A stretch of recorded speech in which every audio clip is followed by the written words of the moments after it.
पढ़े हैं अपने पंच क्लेशा पढ़े और अलग अलग हमने और चीजें पढ़ी है, जिससे हमको ये समझ में आया कि क्या क्या चीजें हैं।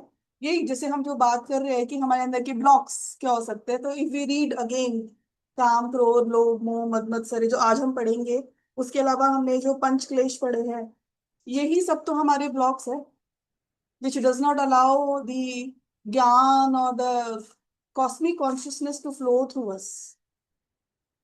इसी में आगे गुरुजी और उनके बारे में बता रहे कौन से योद्धा हैं जो पांच पांडवों के विरुद्ध खड़े होते हैं।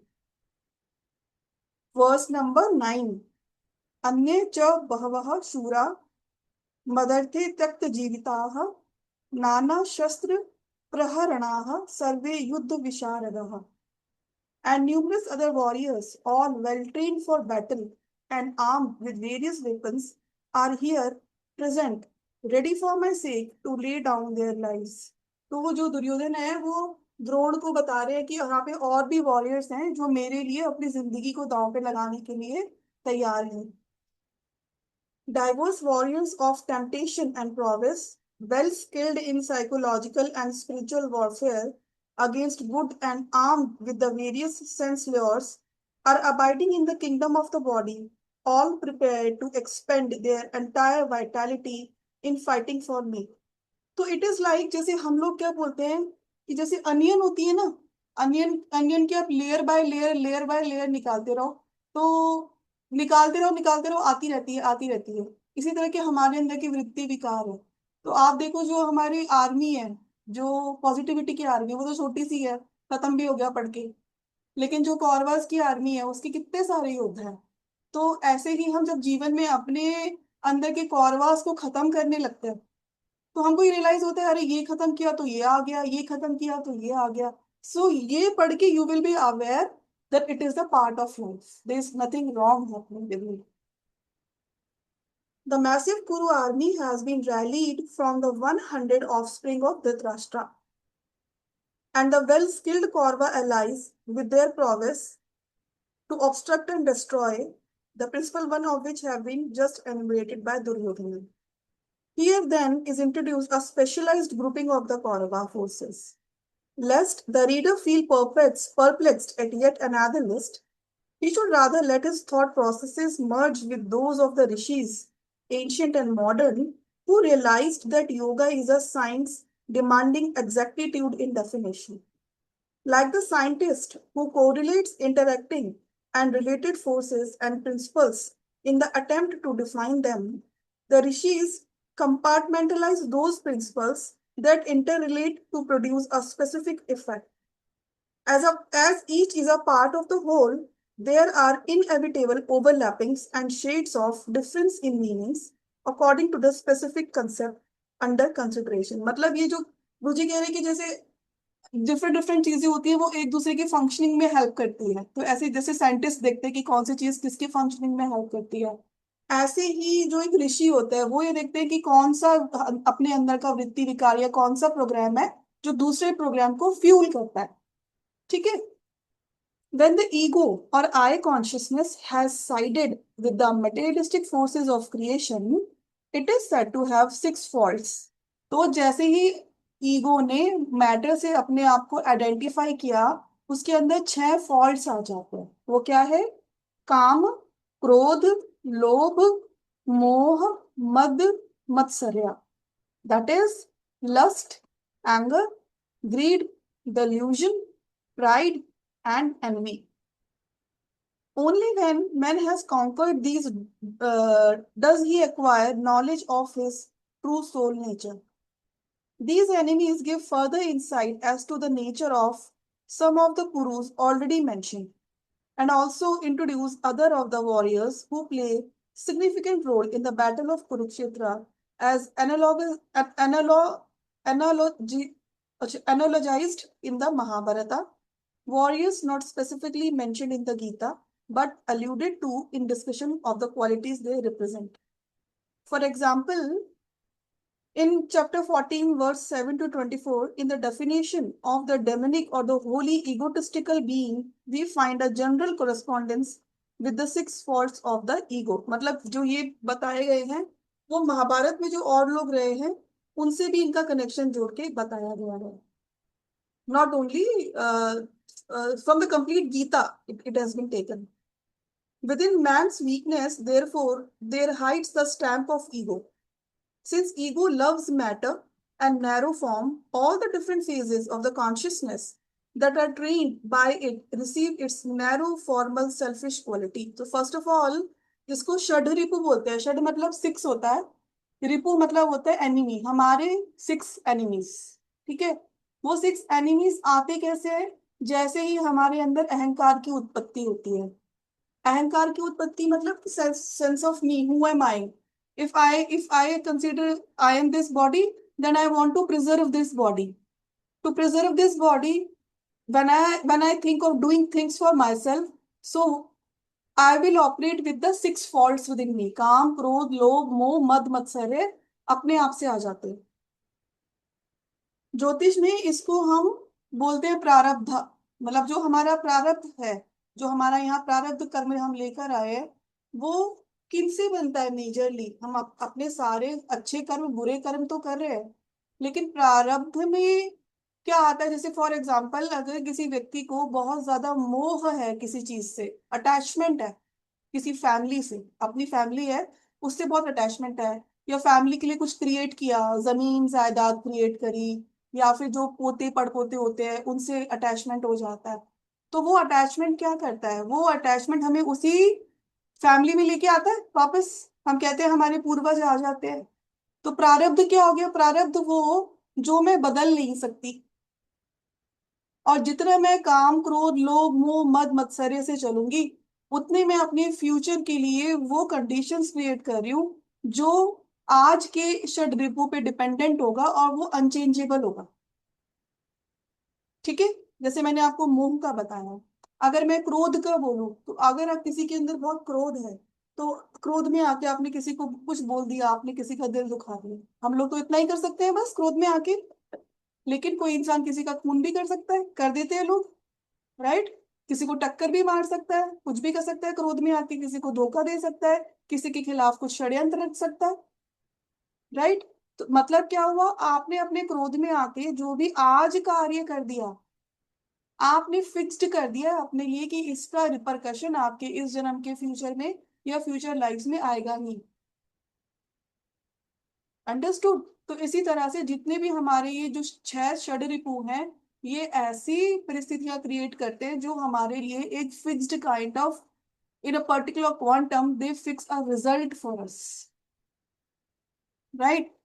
जिसको बहुत ज्यादा पैसे से मोह है, वो पैसे के लिए बहुत वर्क करेगा, वर्क करेगा, वर्क करेगा.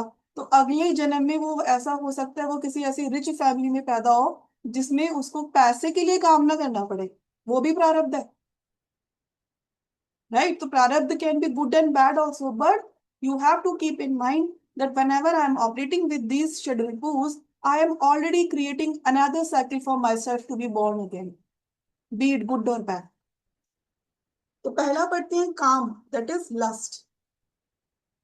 In the name and guise of fulfilling one's needs, ego lures man to continue seeking of self-satisfaction, resulting in suffering and vexation. तो हमारी जो, हमको लगता है हमारी नीड फील हमको फुलफिल करनी है, लेकिन ईगो उसके साथ साथ, उस नीड के साथ साथ हमारी सफरिंग भी क्रिएट कर रही होती है. ईगो क्या कहती थी? ये तो मेरी नीड है तो मुझे करना है, जो मेरा डिजायर है. What would content the soul is forgotten, and the ego goes on endlessly trying to satisfy its insatiable desires. Kama, lust, is therefore the compelling desire to indulge in sensory temptations. To indulge मतलब कि जो हमारी जो भी Dzire है हमारा इस जीवन में, वो सब हमारा ड्रिवन किससे होता है? ट्रिगर किससे होता है? पंच इंद्रियों से. आपने आंखों से अपने बच्चे को देखा, तभी तो आपको मोह हो रहा है, राइट. आपने कान से अपनी अप्रिसिएशन सुनी, तो आपके अंदर वो आ रही है, बहुत मद आ रही है, ईगो आ रही है, करेक्ट. आपने ही अपने कानों से अपनी बुराई सुन ली तो आपको मत्सरी हो गया, आपको हेटरेट जेलसी हो गई. So everything is coming from the five senses. Coercive materialistic desire is the instigator of man's wrong thoughts and actions. interacting with the other forces that obstruct man's divine nature, influencing as well as being influenced by them. Lustful desire is the consummate energy. मतलब जितने भी हमारे काम, अधिकतम काम से जो हमारे डिजायर्स जो चलते हैं, वो फाइनली हमको कंज्यूमेट ही कर देते हैं। जैसे एक पतंगा है, पतंगे को रोशनी अच्छी लगती है, तो वो इतना उसकी रोशनी में इतना अट्रैक्ट हो जाता है कि वो उसमें जाके जल जाता है। Same is the fate of a human being who's too much into desire, because desires are always insatiable। मतलब कि डिजायर्स की कभी पूर्ति नहीं होती। ऐसा कोई भी डिजायर नहीं है जिसको हमने प्राप्त कर लिया और हम बोले कि अब तो मैं तृप्त हो गई। राइट? हमारा क्या होता है, हम उसके बाद कोई और डिजायर शुरू कर देते हैं। The perfect example is Duryodhana, whose unwillingness to part with even an inch of sensory territory or pleasure was the cause of war of Kurukshetra। तो गुरुजी कह रहे हैं दुर्योधन सबसे परफेक्ट एग्जाम्पल है। सीमिंगली महाभारत में तो हम ये देख रहे हैं, तो उसने बोला मैं 1 इंच भी जमीन, सुई के नोक के बराबर जमीन नहीं दूंगा। बट एक्चुअल में हमारे अंदर का दुर्योधन क्या कह रहा है कि मेरी बॉडी के द्वारा मैं जो कुछ भी एक्सपीरियंस कर सकती हूँ, कर सकता हूँ, मैं उसको 1 इंच भी नहीं छोड़ूंगी। सब कुछ एक्सपीरियंस करना है, वो कह रहा है Duryodhan. Only little by little, with fierce determination in battle, would the Pandavas win back their kingdom. Kama, or lustful desire, supported by the other Kaurava forces, can corrupt the sensory instruments of man to expression of their basest instincts. Yes. तो जब हम बहुत ज्यादा कामा से ग्रसित हो जाते हैं और जो हमारे अंदर के और भी विकार हैं, वो, और जो जो 100 कौरवास है, राइट? हमने पीछे पढ़ा ना कितनी सारी चीजें होती है, वो षड्रिपुओं से मिल जाए तो क्या होता है, धीरे धीरे करके वो हमारे सेंसरी ऑर्गन्स को कंट्रोल कर लेते हैं और वो उसके बेसिस्ट इंस्टिंक्ट पे ले आते हैं हमको। बेसिस इंस्टिंक्ट क्या होता है, जो धीरे धीरे करके जो अभी जो समय चल रहा है ना, वो हो रहा है फ्रेंड्स। समझ रहे हो आप? जैसे ये भी एक डिजायर है कि भाई मुझे बहुत रॉयल फूड खाना, राजा लोग बहुत रॉयल फूड खाते थे जैसे, है ना? फिर ये भी एक डिजायर है कि मुझे नॉन वेज फूड खाना। ठीक है। फिर लेकिन क्या हुआ जब हम अपनी उस सेंस को, ये अब मैं आपको ह्यूमन कॉन्शियसनेस की बता रही हूँ बात, है ना? तो धीरे धीरे करते करते करते व्हेन वी कलेक्टिव में क्या हो रहा है, तो of course people have indulged in different kind of foods and all, but base instinct कैसे आ जाता है, धीरे धीरे करते करते करते करते। Even in India you see nobody would ever eat seafood, right? तो अब क्या हो रहा है, जो बेसिक इंस्टिंक्ट है, if you look at China, cockroach हो कुछ भी हो, what is happening? Because that department of the consciousness is now so much full with different kind of eating कि अब समझ नहीं आ रहा है। अब जो ह्यूमन बीइंग की चेतना है, so they are ready to eat anything now। this is what this is how our sense organs, they start coming to their base instincts। this is what is happening if we look at the physical relationships। आप सबको पता है 14 years 15 years के बच्चे, they go into the physical relationships in India now। Why? Because on the collective consciousness, on the level of that, because we are like अब depressed, मुझे अब कुछ नहीं करना, क्योंकि बेसल इंस्टिंक्ट पे जा रहा है व्यक्ति। तो एक इंडिविजुअल के साथ भी यही है। एक इंडिविजुअल जब एक चीज को बहुत ज्यादा एंजॉय कर लेता है, फिर वो, उसको जब उससे हैप्पीनेस ही नहीं मिलती, तो वो उसके बेसिक इंस्टिंक्ट्स पे जाने लगता है। एंड इफ यू, अगर आप कभी ध्यान से देखना, ह्यूमन का जो कलयुग में जो इवोल्यूशन हो रहा है, everybody is going to the basic instincts।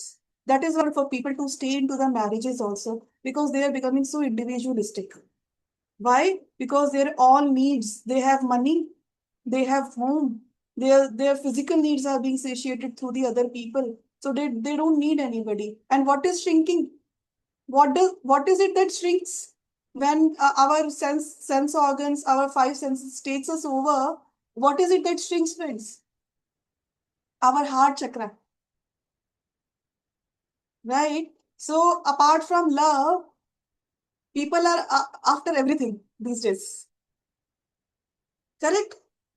कामा है, हर तरह का डिजायर है, क्रोध है, भयंकर अटैचमेंट्स है, खतरनाक ईगो है, राइट। काम, लोभ, लोभ है, ग्रीड है हर चीज का। और सबसे jealousy, envy, hatred. So till the time there is मत्सर्य है, how will the love come to us? We are not allowing ourselves to open the portal of that love within us because we are into these shadpus these days, all of us, right? It is taught in the Hindu scriptures that under the strong influence of karma, sane learned men, see beautifully Guruji has said, sane learned men act like asses, monkeys, goats and swine. और अगर आप इसको copy paste कर दो आज के समय में, यही तो हो रहा है। इतना डिग्रेड हो गया है human consciousness, why? Because of these schedules only. And कामा में ही बोल रहे हैं गुरुजी, काम ऐसा है। Lust applies to the abuse of any or all of the senses in the pursuit of pleasure or gratification. मुझे खुद को प्लेजर देना है, ग्रेटिफाई करना है, उसके परस्यूट में मैं जो कुछ भी प्राप्त करना चाहती हूँ, apart including the physical pleasure, everything is कामा। हर एक चीज काम। Through the sense of sight, man may lust after material objects. Through the sense of hearing, he craves the sweet, slow poison of flattery and vibratory sounds as of voices and music that rouse his material nature. Through the lustful pleasure of smell, he is enticed toward wrong environments and actions. Lust for food and drink causes him to please his taste at the expense of health. Through the sense of touch, he lusts after inordinate physical comfort and abuses the creative sex impulse. तो गुरुजी कह रहे हैं कि काम का मतलब आप यहाँ ये मत समझो कि खाली ये फिजिकल रिलेशनशिप से कनेक्टेड है, हमारी हर सेंस में काम है। Lust also seeks gratification in wealth, status, power, domination, all that satisfy the I, me, mine in the egotistical man. Lustful desire is egotism, the lowest rung of the ladder of human character। तो आपको ये mark करना चाहिए और याद रखना चाहिए हमेशा। कोई किसी के आप हितैषी है, कोई आपके बहुत लव्ड वन है, कभी मौका लगे तो उसको बताना चाहिए। Lustful desire is egotism, the lowest rung of the ladder of human character evolution। Lowest रंग है फ्रेंड्स ये, टू डिजायर विद लस्ट। ये तो मुझे किसी कीमत पे ही चाहिए, राइट। और हम कैसे करते हैं, देखो, डिजायर इंस्टिगेट अपने अंदर, क्योंकि मेरे भाई के पास ये है, मेरे पड़ोसी के पास ये है, मेरे बॉस बॉस के पास ये है, मेरे दोस्त, जेलिसी, राइट। वो जेलिसी क्या इंस्टिंक्ट क्या क्रिएट करेगी आपके अंदर? Desire, desire to prove that I am this. But who is this I? This body was perishable and we don't know expiry कब की चिपकी उसके ऊपर, right. By the force of its unsatiable passion, Kama loves to destroy one's happiness, health, brain power, clarity of thought, memory and discriminative judgment। तो क्या क्या खत्म कर देता है ये हमारे अंदर से, जब हम बहुत ज्यादा सिर्फ वो डिजायरस पर्सन बन जाते हैं, and we are running towards our desire. It destroys our happiness, our health, हमारी ब्रेन पावर, हमारी क्लैरिटी ऑफ थॉट, मेमोरी और डिस्क्रिमिनेटिव जजमेंट। नेहा इस चीज को अच्छे से समझ पाएगी। Neha, if you read these words, brain power, clarity of thought, memory and discriminative judgment, everything is the forte of Budh, Mercury, intelligence, right? So if the intelligence is not rightly guided, the intelligence of ours will take us towards the ditch, the dark ditch। जो रावण था, रावण को भी तो काम काम का ही तो वो था ना भाई, वो सीता को क्यों लेके गया था Ravan? He wanted to marry her, no, right. और आप में से किसी को शायद स्टोरी पता होगी, मुझे पूरा नहीं पता है, बट मुझे इतना मैंने कहीं सुना है कि Ravan was lustful towards Sita, right. राक्षस है वो, उसको शादी करना है। वो शादी क्यों करना था? क्योंकि रावण, हाँ, रावण ने शायद कुबेर की पत्नी का चिरहरण किया था, तो कुबेर ने उसको श्राप दिया था कि अगर तुम किसी भी स्त्री को उसकी इच्छा के विरुद्ध छुओगे तो तुम्हारा सर फट जाएगा या समथिंग लाइक दैट, तुम मर जाओगे, ऐसा कुछ बोला था। So that was the reason because of which Ravan did not take Sita. Otherwise, it was all about the lust that he has taken her. Right, Parul? यही स्टोरी है ना? कामदेव की वाइफ रति ने उसको श्राप दिया था, बिकॉज Yes, उसको मॉलेस्ट किया था। यही story है। तो सो शी हैड गिवन कि if you touch anyone, any lady without her consent. Okay. So see, lust can be so bad. Lust के कारण इंसान का पूरा जन्म, उसका जन्म इससे तो खत्म हुआ, है ना? और उसको प्रतिशोध लेना था, सो कॉल्ड प्रतिशोध लेना था कि उसकी बहन की नाक काट दी थी। तो अब सारी राक्षसी प्रवृत्तियां हैं जो फ्रेंड्स, वो एक ना एक दिन वो हमारा ही विनाश करती है। वो किसी और का विनाश करे ना करे, क्या फर्क पड़ता है? आपके दुश्मन का विनाश भी हो जाएगा अगर तो आपके मन को क्षण भर की शांति मिल जाएगी बस। आपके विकार तो आपके पास ही रहेंगे, है ना? क्रोध, that is anger. Dzire that is frustrated, result ये भी मार्क करो, वो डिजायर जो हमारा फुलफिल नहीं होता है वो एंगर में रिजल्ट करता है। मतलब क्या हुआ? अगर मैंने सामने वाले को कुछ बोला और वो कार्य नहीं कर रहा है, वो भी मेरा डिजायर है कि जो मैं कह रही हूँ वही करे। और जब मेरा वो डिजायर पूरा नहीं हो रहा है तो मैं फ्रस्ट्रेटेड हो रही हूँ, तभी एंगर आ रही है। अच्छा, ये मैंने एक चीज रियलाइज करी भगवत गीता पढ़ते हुए, जैसे जैसे हम चल रहे हैं, आई रियलाइज कि क्यों बोला जाता है कि भगवत गीता पढ़नी चाहिए हर इंसान को। बोलो, बताओ। तो यही है कि बिकॉज हर किसी के अंदर कोई एक विकार है विच हॉन्ट भी करता है, at the same time we are running behind that विकार। बिकॉज ऑफ दैट हम किसी के पीछे भाग रहे होते हैं और हमें क्लैरिटी नहीं हो पाती किसी भी तरीके से, बिकॉज हमारा माइंड जो होता है वो इतना ज्यादा कंडीशनिंग हो रखा होता है कि हमें वो चीज या तो चाहिए होती है या हम समझ ही नहीं पाते कि we are just running behind certain thing जो हमारे लिए रॉन्ग है। बट भगवत गीता में सिखा रही है कि ये जो तुम्हारा विकार है इसी से तुम्हें आजादी पानी है, and then you will be so free that nobody can touch you और नोबडी कैन डिस्ट्रॉय यू। तो जो वेरी हमारा चाबी हमने दूसरों को दे दिया होता है, देन दैट चाबी we get after reading Bhagavad Gita in our own hands, जो हमने दूसरों को दे दिए। तो लास्ट टाइम जब हमने करण का चैप्टर पढ़ा था, वे वी लर्न अबाउट करण जो है हमारे अंदर, मैं हमेशा से करण की बहुत बड़ी फैन रही हूँ। Like I always been appreciating Karan for what Karan did. Last class में जब आपने वो समझाया एंड देन मैंने वो वापस जाके रामायण, मैंने बहुत, ये महाभारत बहुत बार देखी मैंने, पुरानी महाभारत भी देखी और नई वाली भी देखी। बट वो जो पार्ट था ना जहाँ पे कृष्ण जी कर्ण को समझा रहे हैं, शायद मैंने कभी सुना ही नहीं। मुझे ऐसा लगा मैंने कभी उसको सुना ही नहीं, मतलब मैं इतनी बार सुनने के बाद भी मैंने सुना नहीं है। लास्ट टाइम जब मैंने करण का वो पार्ट सुना तो मुझे समझ में आया कि मेरे अंदर भी एक करण था। गुड। या सो आई वाज सो हैप्पी। मेरे हस्बैंड को बोला कि आई एम सो हैप्पी कि मुझे अपना आंसर या, और फिर मुझे मैंने बोला दैट इज द पीपल से कि हमें भगवत गीता पढ़नी चाहिए। Yes, very nice. नेहा, तुम तो बहुत अच्छी स्टूडेंट हो, I am so proud of you. और आपने वो जो लाइन दी है ना, एंड एवरी मॉर्निंग अब मैं उठ के यही बोलती हूँ कि गॉड मेरे सर्कमस्टेंसेस चेंज मत करो, मुझे चेंज कर डालो आप बस, जो मुझे प्रॉब्लम दे रहे हैं। क्योंकि सर्कमस्टेंसेस हमारे खुद के क्रिएटेड है, इट्स नॉट सर्कमस्टेंसेस एक्चुअली। देखो, अल्टीमेट क्या है? फ्रीडम ही तो है गीता पढ़ने का। कृष्ण का क्या है? कृष्ण हमको यहाँ पे तारने तो आए हैं, फ्री करने आए हैं। तो अगर तुमको ये ऐसा फील हो रहा है नहीं, हाँ, तो you are in a very good space, you are really connected, you are getting the blessings, है ना? जहां फ्रीडम फील होने लगे, समझ लो we are on the right path. Right? Freedom is not about going and telling to the people on the loud speaker that I don't care about you. Right?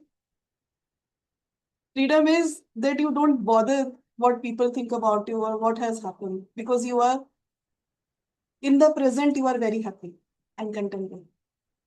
That is freedom. I'm so happy for you, Neha. God bless you. ठीक है जी। तो ये बहुत important है। Desire that is frustrated results in anger, so why we have to write it down, it's somewhere, put on a sticky note, so that जब हमको anger आए तो मैं अपने आप से पूछूं क्या है, मेरा क्या नीड है जो पूरी नहीं हो रही, जिसके कारण मैं गुस्सा हो रही हूँ। In the same manner, lovingly see the people around you who are getting angry and see them as a child, कि इसके अंदर कोई डिजायर है जो पूरा नहीं हो रहा है, वो इसलिए गुस्सा कर रहा है। वो तो नहीं बदलेगा ना सामने वाला, लेकिन आप तो रिसेप्टिव हो सकते हो जिससे आप गुस्सा ना करो। Right? That is why friends, जो जब आपको स्पिरिचुअल जब ये ज्ञान मिलने लगता है और आप इसको एक्सपीरियंस करने लगते हो, you become more loving, you become like a divine mother, right? Because the divine mother is all loving, irrespective of whatever we have done in our life. Thus, the first son of the blind sense mind, King Dhritarashtra, is Duryodhana, material desire, and his second son, closest brother to Duryodhana, is Dushashana, symbolizing anger. तो मतलब पहले दुर्योधन होता है, और दुर्योधन के बाद immediately जहां वो फुलफिल नहीं हुआ, दुशासन आ जाता है हमारे अंदर. The name means hard to restrain और कंट्रोल, जिसको कंट्रोल करना मुश्किल हो. फ्रॉम द संस्कृत वर्ड दुह, डिफिकल्ट, एंड सस, टू रिस्ट्रेन और कंट्रोल. वो दुशासना का मीनिंग बता रहे हैं. In the Mahabharata the all together despicable Dushasana well characterizes the evil of anger. In the second chapter of Gita, Krishna explains to Arjuna that anger causes the wrongdoer to be enveloped in delusion, which then obscures memory of the correct behavior of the self, causing decay of the discriminative faculty. तो हमारे अंदर का discrimination क्यों चला जाता है? हम कहते हैं कि हमको नहीं समझ में आ रहा है हमको क्या करना है. उसका जो लिंक है वो गुरुजी बता रहे हैं. क्योंकि जो जब भी कोई व्यक्ति गुस्सा करता है तो जो उसकी बुद्धि है वो आच्छादित हो जाती है. आच्छादित मतलब covered with the delusion, delusion से कवर्ड हो जाती है, जिसके कारण जो हमारी मेमोरी है उसमें जो करेक्ट बिहेवियर होना चाहिए, सेल्फ का मतलब एक दिव्य व्यक्ति का जो एक करेक्ट बिहेवियर, वो याद नहीं आता व्यक्ति को. And this causing DK of discriminative faculty, इसलिए डिस्क्रिमिनेशन जो होता है हमारे अंदर का वो खत्म हो जाता है. आपने बड़े बूढ़े लोगों से जरूर सुना होगा, वो हमेशा कहते थे कि भाई जब गुस्से में कोई डिसीजन नहीं लेना चाहिए, गुस्से में किसी को कुछ बोलना नहीं चाहिए, क्योंकि तुम तो गुस्से में कुछ भी बोल दोगे, शायद तुम वो मीन भी नहीं करते होंगे, बट जो तुमने गुस्से में बोला वो सामने वाले को पिंच हो जाएगा और हमेशा याद रहेगा. राइट? गुस्से में जो तुम डिसीजन लोगे वो तुम्हारे लिए कभी अच्छा होगा ही नहीं, क्योंकि तुम उस वक्त ईगो में आके डिसीजन ले रहे हो. इट विल, तो हमारी जो डिस्क्रिमिनेटिव फैकल्टी है, what is right what is wrong, वो खत्म हो जाती है, because we forget what is the right behaviour. उससे मुझे एक कहानी याद आई, पंचतंत्र की कहानी. आप लोग पंचतंत्र की कहानी पढ़ते होंगे ना, बहुत सीख होती है उनमें, है ना? तो एक वो है the bird with the two heads करके एक स्टोरी है, ठीक है?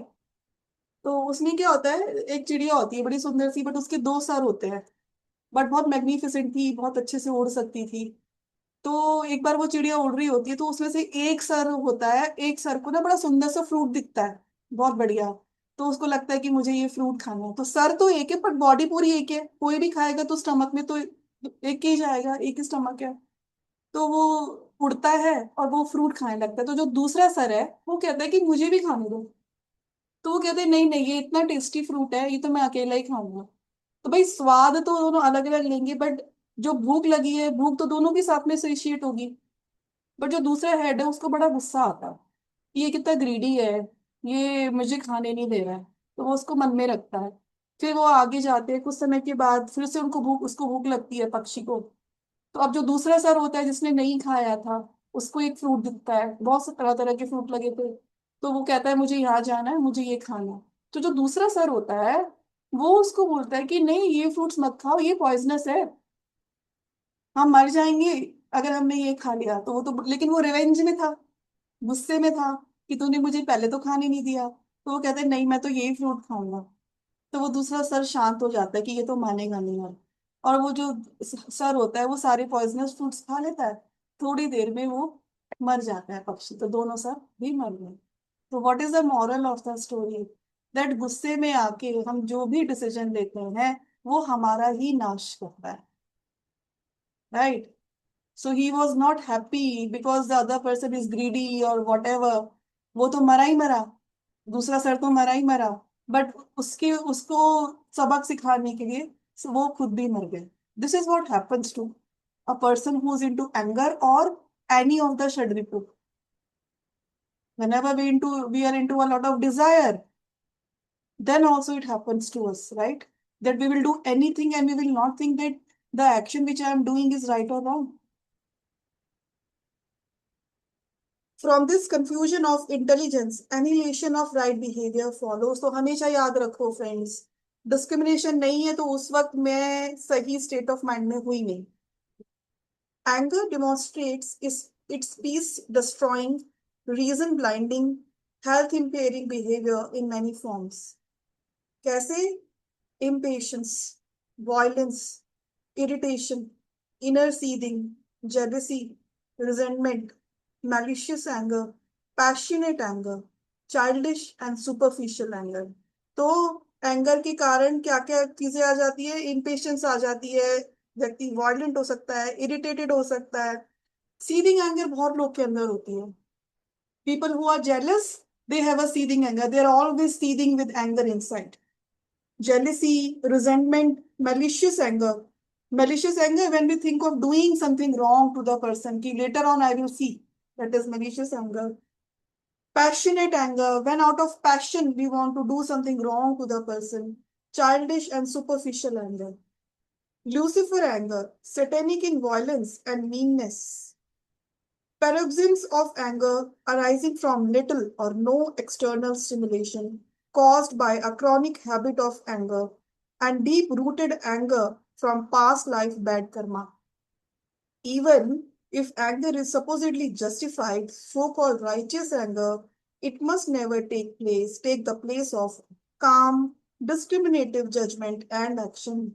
तो गुरुजी ने बताया, बहुत तरीके बता दिए, बहुत टाइप्स ऑफ एंगर बता दी. और कुछ लोग होते हैं जिनको हम बोलते हैं ना कि इसके तो गुस्से की नेचर है, एंड वी जस्टिफाई दैट, ये व्यक्ति तो ऐसा ही है, ये लेडी तो, बट वो उनके पास्ट लाइफ से चला आ रहा है. It is wrong for them because it means in the past also the person has been doing the anger. जहां पे हम बोलते हैं कि जो राइटियस एंगर है, ठीक है, गुरुजी ने बोला ना लास्ट में, even if the anger is supposedly justified, so called righteous anger, it must never take the place of calm, discriminative judgment and action. कई बार हम बोलते हैं कि गुस्सा तो दिखाना ही पड़ता है ना, बट जब वो जरूरी लग रहा है आपको कि किसी एक पर्टिकुलर इंस्टेंस में आपको थोड़ा सा नाराजगी, गुस्सा दिखाना है, बट हमेशा याद रखना है हमको कि वहां पे कामनेस, डिस्क्रिमिनेशन, जजमेंट नहीं जाना चाहिए. The anger should not take us over. The righteous anger should always be driven with the discrimination, calmness, and the right judgment. This is very important for the parents who show anger to the children, right? Or when the spouses are showing anger to each other. If one of them feels that, okay, I am showing you the anger because I know what is right for you, but then this anger should not become hostile, right? It should not be becoming an anger of punishment or continuing seething anger. Lobe, greed. Ego makes one enslaved to his whims so that he fails to scrutinize and judge the errors that might be ingrained in his conceptions and ideas of things. Under this influence, he acts not for the sake of duty or rightness, but to fulfill undisciplined whims. From childhood, most persons are conditioned to be governed by their ego and hence led by their feelings and guided by scheduled likes and dislikes. This enslavement to whim, likes and dislikes is lobe, greed. मतलब जब हमारे पास कोई reason नहीं होता है किसी चीज को प्राप्त करने के लिए, बट मुझे चाहिए, और वो कहाँ से स्टार्ट होता है? बचपन से स्टार्ट होता है.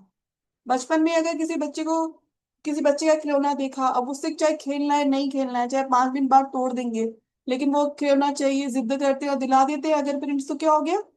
वो ग्रीड को जन्म दे रहा है वो चीज, राइट? किसी और बच्चे की पेंसिल देखी या कुछ देखा या कुछ सामान देखा तो मुझे भी ये चाहिए. So this is the whim. So जो गुरुजी कह रहे हैं कि जो हमारी ईगो को एक क्या आच्छादित कर देता है? Whims. I just need it. Why I need it? I don't know. Because the other person has this, so I need it. और I need more of something. ऐसे भी होता है, राइट? कि अगर फॉर एग्जाम्पल बहुत सटल, मान लो हम अगर मंदिर में जा रहे हैं, हमको प्रसाद मिल रहा है, तो हमको क्यों पूरे परिवार के लिए लेना होता है? होता है कई बार लोग ऐसे करते हैं, दिस इज ऑल्सो ग्रीड। अगर आपको एक प्रसाद मिल रहा है, आपको प्रसाद ही तो खाना है, आप लोगों को, ये तो मैं आपको बहुत सटल में एग्जांपल बता रही हूँ, छोटा सा एग्जांपल है ना, but this greed can be, I want this 10 of this should be with me, या फिर अगर मेरे को कोई दे रहा है तो मैं लेके रख लूं, it happens. We will not say no that if I don't need something, but if somebody is giving it to me, still I will take it. That is greed. It is covetousness, avarice, acquisitiveness, a confusion of the mind between necessary necessities and unnecessary necessities. That is why I always say that you should always try to declutter your home, your cupboards, your almiras, right? Your kitchen. क्योंकि आपको जैसा आपका घर है वो your outside word, right, the word जहां आपका जो घर है वो आपके इनर वर्ड को दिखा रहा है। जितना आपने अपने घर के स्टोरेज स्पेस में एक्स्ट्रा यूजलेस चीजें स्टोर करके रखी है, उतना ही एक्स्ट्रा स्टोर चीजें बेकार की आपने अपने अंदर स्टोर कर रखी है। ग्रजेस, मेमोरीज, जेलसीज, विक्टिमहुड, वो आपने अपने अंदर स्टोर किया होता है। Why? Because the storage space is Shani, and Shani keeps the count of everything. So the more you store within yourself, the more it will come to you later on in the life, because Shani will not leave you in the same manner. The more you are decluttering your home, cluttering your home, so you are making the space less for the energy of Jupiter. Jupiter is the abundance, prosperity, peace, and calm, happiness. Not the happiness of the matter, but the happiness of mind. That will be there in your home when your home has a lot of ample free space. Understood? So if it is not happening, ask, am I keeping things for the necessary necessities or the unnecessary necessities? जो गुरुजी ने इस paragraph के last में बोला है, उसको अच्छे से मार्क कर लो कि नेसेसरी नेसेसिटी है या अननेसेसरी नेसेसिटी है। ठीक है? It has already been shown that the Kaurava warriors, Karna and Vikarna, that is, attachment to material action and repulsion to what is disagreeable, are the roots of likes and dislikes. So हम likes और dislikes में फंसे रहते हैं हमेशा. So what I like, I want more and more of that. Right? That is rag. What I don't like, I just don't want to see. That is dvesh. Therefore, of the faults of the ego, Karna and Vikarna represents lobh or greed. The most common form of greed is man's ungoverned appetite for food. But the following principles apply equally to any expression of the ego's gluttony. Depending on the power of its influence, greed may be insatiable gluttony, mental attachment that dwells on the thought and desire for food.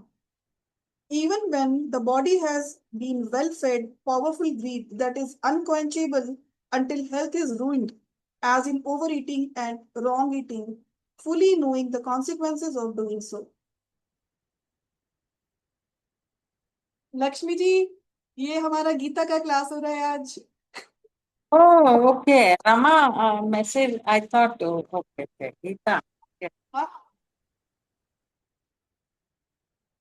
Okay, medium greed possible to be checked momentarily, usually when it has produced suffering. Mild greed, often labeled harmless indulgence, but which is never so. In its most covetous and avaricious display, greed leads to stealing. तो ये एक तो गुरुजी ने छोटी छोटी चीजें के लिए बता दिया है ना, कि फूड के लिए ग्रीड हो रहा है तो हम पहले बहुत खा लेंगे और फिर हमको इंडाइजेशन करेगा धीरे धीरे। कुछ लोग होते हैं ना जिनको सेंस ऑफ ईटिंग नहीं रहता है, right, because they just want to eat. अगर बहुत लोग होते हैं, अगर मुझे अगर फ्री का मिल रहा है, मैं किसी अगर पार्टी में जा रही हूँ तो बहुत सारा खा लो, इट हैपेंस। या फिर एक पर्टिकुलर चीज बहुत सारी खा लो, वो भी होता है कि अगर कि कई बार this is what you call that binge eating, right. आपने देखा है, so you should be very much aware when I am going to the movie, तो वो बड़ा वाला टबी क्यों खरीदना होता है पॉपकॉर्न का? That is greed. And how does it come? वो ग्रीड कैसे आती है हमारे अंदर? हम क्या बोलते हैं कि अरे कभी कभी तो करते हैं, जस्ट अ मोमेंट है। हम क्या बोलते हैं अपने आप को? वो ईगो है, ये ईगो है। ठीक है, जब मैं कहती हूँ अरे just to love myself, मैं कभी कभी तो करती हूँ मैं ये खा लूं, बट वो आपके स्टमक को कितना खराब करेगा। This is greed, right? In the same manner Guruji कह रहे हैं कि इसके अलावा ग्रीड और कैसे मैनिफेस्ट होती है जब बहुत ज्यादा बढ़ जाती है हमारे अंदर। It leads to stealing, dishonesty, cheating, self सफीट at the expense of the wellbeing of others. यही सब तो हो रहा है ना आजकल, cheating and all. It is only because of the greed. If man allows himself to be conquered by greed, his life and spirit will be ruined and shattered by suffering. अगर कोई व्यक्ति सिर्फ ग्रीड से चलता रहेगा तो उसकी life, उसकी आत्मा कंप्लीटली शैटर्ड हो जाती है सफरिंग्स के कारण। Krishna wants the devotee Arjuna that the threefold gate to hell is lust, anger, and greed. Therefore, these must be abandoned. मोह, that is delusion. अच्छा, ग्रीड, ग्रीड से भी एक कहानी सुनाती हूँ। मैं कहानी से सुनाती हूँ कि तुमको याद रहेगा ना, फिर कहानी से याद रहता है मॉरल हमको, है ना। मेरे दादाजी सुनाते थे। वो उसके नाम था ढपोर शंख। उसका नाम ढपोर क्यों था पता नहीं, ठीक है।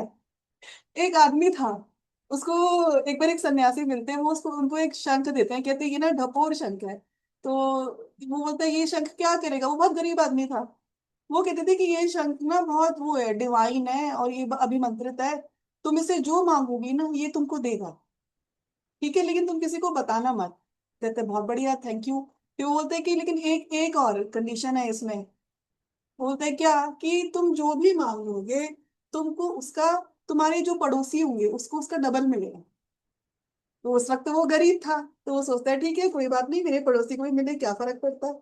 तो वो अपनी कुटिया में जाता है, अपनी पत्नी को बोलता है कि मैं क्या मांगू, तो सबसे पहले बोलती है बड़ा घर मांग मांग के देखते हैं आता है कि नहीं। तो वो कहता है मुझे बड़ा घर मिले। तो जैसे ही वो उसका जो कॉटेज होता है, वो जो हट है, वो बड़ा घर बन जाता है। He is very happy. सुबह वो बाहर जाता है तो देखता है अरे उसके पड़ोसी के तो दो बड़े घर बन गए। तो उसको बहुत गुस्सा आता है, लेकिन वो क्या कर सकता था, ये तो उसकी डील थी। तो ऐसे ही वो कुछ कुछ चीजें मांगता है, भाई मेरी बैलगाड़ी आ जाए तो बैलगाड़ी आ जाती है, सोना चांदी आ जाता है, बच्चे मांगता है, बच्चे वो सब नौकर चाकर मांगता है, सब कुछ उसके पास हो जाता है। लेकिन उसका डबल डबल हो रहा था उसके पड़ोसी के पास। तो उसको उसमें बड़ा गुस्सा आ रहा था, अब मैं क्या करूं। तो वो this is jealousy and greed both, right. तो ग्रीड में वो मांगे तो जा रहा है, लेकिन वो बार बार ये देख रहा है कि मेरे पड़ोसी का बढ़ता जा रहा है, तो उसको वो चीज सहन नहीं हो रही। तो वो अपनी पत्नी से बोलता है मैं क्या करूं, कैसे मैं कुछ करूं कि ये डिस्ट्रॉय ही हो जाए मेरा पड़ोसी, तो मुझे क्या करना चाहिए। तो वो क्या करता है, उसकी बीवी कहती है तुम ना ये बोलो कि मेरी ना एक आंख चली जाए। तो वो कहता है ठीक है मेरी एक आंख चली जाए, हम सबकी एक एक आंख चली जाए। तो सबकी एक एक आंख चली जाती है, तो पड़ोसी की दोनों आंख चली जाती है। ठीक है। फिर वो बोलती है अब क्या करें इसको, और कैसे डिस्ट्रॉय करें। तो वो कहता है कि कहती है बीवी कि तुम ना ये मांगो कि ना मेरे घर के सामने ना एक गड्ढा आ जाए। तो वो मांगता है कि मेरे घर के सामने एक गड्ढा बन जाए। तो जब वो उसके घर के सामने एक गड्ढा बनता है तो उसके घर के सामने दो गड्ढे बन जाते हैं। राइट। तो क्या होता है, अब वो पूरा अंधा भी हो गए, पड़ोस में सब सबके सब अंधे भी हो गए, और उनके घर के सामने एक गड्ढा भी है। तो ये व्यक्ति क्या करता था, ये तो भाई एक आंख से गड्ढा दिख दिख के निकल जाता था, लेकिन वो लोग तो अंधे थे। वो जब बाहर आए तो वो सबके सब उस गड्ढे में गिर के मर गए। तो जब वो मर गए पड़ोसी के सब लोग, तो तभी वो जो सन्यासी होते हैं वो आ जाते हैं उनके पास। कहते हैं कि तुमने तो बहुत गलत उपयोग किया है अपने इस शंख का। अब मैं ये शंख तुमसे वापस लेके जा रहा हूँ, और तुमको अभी कभी कुछ नहीं देगा, तुम जैसे तुम जिस स्थिति में थे तुम उसमें ही पहुंच जाओगे। सो दिस इज द शेड रिपू फ्रेंड्स, राइट। यही लाइफ भी हमारे साथ ऐसा करती है ना। जब हम दूसरों को ज्यादा देखते हैं ना, जब हम दूसरों से ज्यादा चिढ़ते हैं, दूसरों से ज्यादा हम कंपटीशन करते हैं, या हम अपनी जिंदगी में अच्छा ना देख के हम दूसरों के लिए सोचते हैं, तो गॉड ने जो हमको दिया होता है हम उसको तो अप्रिशिएट नहीं कर पाते, है ना। क्योंकि सारी ऊर्जा कहाँ चली जाती है कि दूसरे के पास क्या है, अपने पास जो है वो, this is what we call as living in the present moment, right. तो मेरे पास क्या है, मेरे को कैसी फैमिली मिली है, मेरे पास क्या अच्छा है, वो भूल के हम दूसरे को देख के जेलिसी करते रहते हैं और अपना सारा जो प्रेजेंट मोमेंट है, जो लाइफ के अच्छे मोमेंट्स है, हम वो खो देते हैं। करेक्ट। और फिर एक समय आता है कि भगवान जो हमारे पास था वो भी खत्म हो जाता है ना एक दिन। क्योंकि आपकी जिंदगी में क्या टिकेगा? जिस चीज पे आप कंसंट्रेट करते हो वो चीज बढ़ती है। This is the simple law of universe. अगर आपके पास जो है आप उसके लिए ग्रेटफुल हो towards God, so you are, भगवान को रोज धन्यवाद बोल रहे हो और आप कृतज्ञ हो रहे हो, तो आपके पास वो चीजें धीरे धीरे बढ़ेंगी, चाहे वो मटेरियलिस्टिक हो या आप जो इनर वर्ल्ड में फील कर रहे हो। लेकिन आप जब आप दूसरों को देख के ज्यादा चिढ़ रहे हो, जेलेसी क्रिएट कर रहे हो, so one day you will attract those people who will be jealous of you and who will create problems for you. This is such a strong law of universe. We reap what we sow, we attract what we are. And then वो जो सन्यासी आए, उन्होंने वो शंख ले लिया, तब भगवान कहते कि बस अब जो तेरे पास था मैंने वो ले लिया, अब तो फिर जीरो से स्टार्ट कर।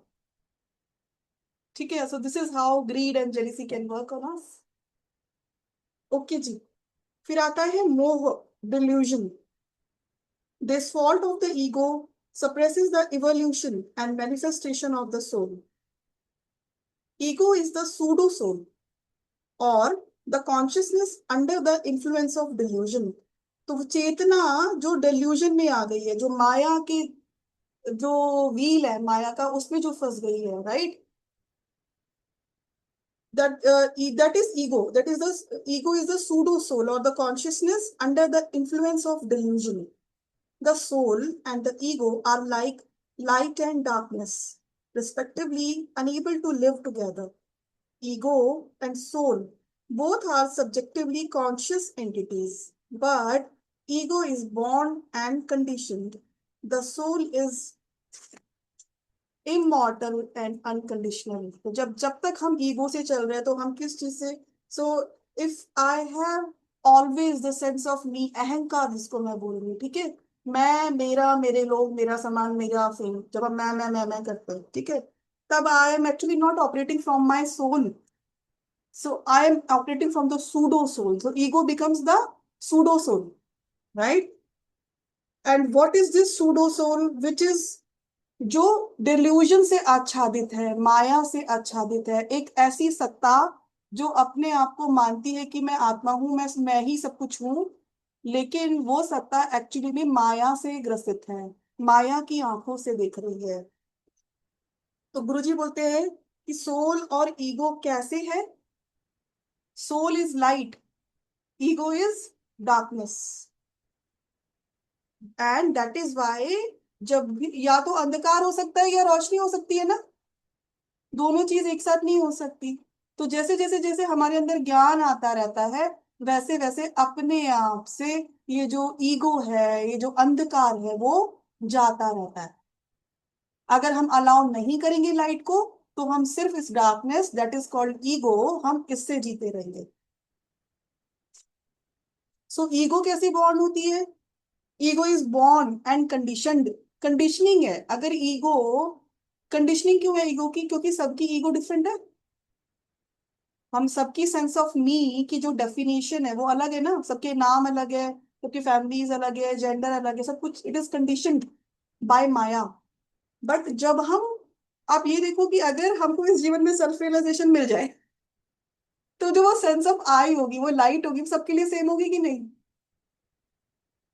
Right. Realizing who am I is same for everybody, but the conditioning of ego is different for everybody. The ego is circumscribed by age, nationality, likes and dislikes, form, possession, wish for fame, personality, pride, attachment. Everything that serves to circumscribe and limit. It is the consciousness within man that connects him with his body and environment through the instruments of feeling, will, and cognition. As it is true that the material man cannot be self-conscious if ego is subtracted, so it is true that ego cannot for long remain disassociated from its binding inner and outer environment. It loses itself if there is no attachment. तो ego कब तक रहती है? जब तक attachment है हमारे अंदर, so that is a food for the ego. मोहा is the basic attachment of the ego. It's indivisible cohesion to delusion. So delusion से ईगो को कौन बांध रहा है? मोह. मोह को हम क्या बोलेंगे? अटैचमेंट. अविद्या, individual delusion represented by the Kuru Alay Kripa, was explained in verse 8. This illusion of individuality produces the ego or the I consciousness as that which perceives and experiences through its individuality. तो ego क्या है? हमारी sense of individuality. This sense of individuality comes out of अविद्या and मोह. मोह का कारण क्या है? अविद्या है. अविद्या क्या करती है? वो हमको मोह में डालती है. किसके मोह में डालती है? ये जो माया जगत है. तो जब हमको विद्या मिलने लगती है, जब हमको गुरु का ज्ञान मिलने लगता है या हम ध्यान करें, तब हमारी जैसे जैसे अविद्या खत्म होती रहती है, तो जो ये ग्लू है ना मोह का, जो हमको माया से जोड़ के रखा है, वो ग्लू धीरे धीरे धीरे हटने लगता है. मोह is the ego's attachment to this delusion, causing the mind to become darkened, unable to perceive what is truth and reality. तो जो माया है, जो मोह है, ये हमारे माइंड को डार्कन कर देता है, अंधकार में डाल देता है, और जो एक्चुअल में जो सच्चाई है वो हमको नजर नहीं आती है. The word moha means delusion, illusion, ignorance, bewilderment, infatuation. But in addition, it means a magical art employed to bewilder an enemy. In the Mahabharata allegory, Moha is represented by the Kuru Shakuni, brother of the first wife of the blind king Dhritarashtra. अच्छा, तो मोहा is represented by Shakuni, जो कि गांधारी के भाई थे. Shakuni was noted for his mastery of illusion, winning मोह भी, battles. मोह को हम राहु भी बोल सकते हैं ना इन दैट केस. तो हाँ, मोह को हम राहु भी तो बोल सकते हैं इन दैट केस, अगर हम ज्योतिष से देखें तो. हाँ, तो मोह कौन क्रिएट करता है ज्योतिष में नेहा? शुक्र. और उसको एनहांसमेंट माया क्या है? राहु. तो राहु उसको एनहांस कर देती है. मोह come from the afflicted Venus. Shakuni was noted for his mastery of illusion, winning battles through deceptive bewilderment of his opponents. It was Shakuni's counsel that urged Duryodhana to challenge the five Pandavas to a game of dice in which they were forced to stake their kingdom. Shakuni threw the dice and by clever deceit won all the Pandavas for Duryodhana. When the symbology of the characters is understood, the meaning of the allegory cannot be missed. Through the dice play of delusive sense temptations and material lures, the soul and its divine discriminative qualities are banished from the bodily kingdom. The consciousness of man is thereafter ruled over by ego with its six faults. तो गुरुजी बोल रहे कि जो ये मोह है वो manifest कैसे है, महाभारत में कैसे दिखाया गया? शकुनी के रूप में दिखाया गया. जो ये शकुनी तो था वही तो सबको वो करप्ट करता था ना, कौरवास को. एंड बेसिकली किसको? दुर्योधन को. ही वॉज हिज फेवरेट भांजा. वो कहते थे ना कि यू आर माई फेवरेट. तो क्यों? क्योंकि जब मोह को तो डिजायर चाहिए ना, डिजायर और मोह hand in hand, they go hand in hand. और जो ये मोह होता है, यही हमें पथ भ्रष्ट कर देता है. और जब उसमें जो गुरुजी बता रहे कि जब डाइस का गेम खेला, पांडवास हार गए और जो कौरवास थे वो जीत गए. तो वो डाइस जीवन में क्या है? जितने भी हमारे मोह के कारण हमें अटैचमेंट्स होते हैं ना, हम मैटर में जितने भी बार भी फंसते हैं, तो हर बार कौन जीतता है? कौरवास जीत जाते हैं हमारे अंदर के. ठीक है, आज अपने आप से प्रश्न करना कि मैंने मोह के कारण कौन कौन से डिसीजंस लिए लाइफ में. वो शकुनी के डाइस थे. है ना? उसमें पांडव हार गए, कौरवास जीत गए.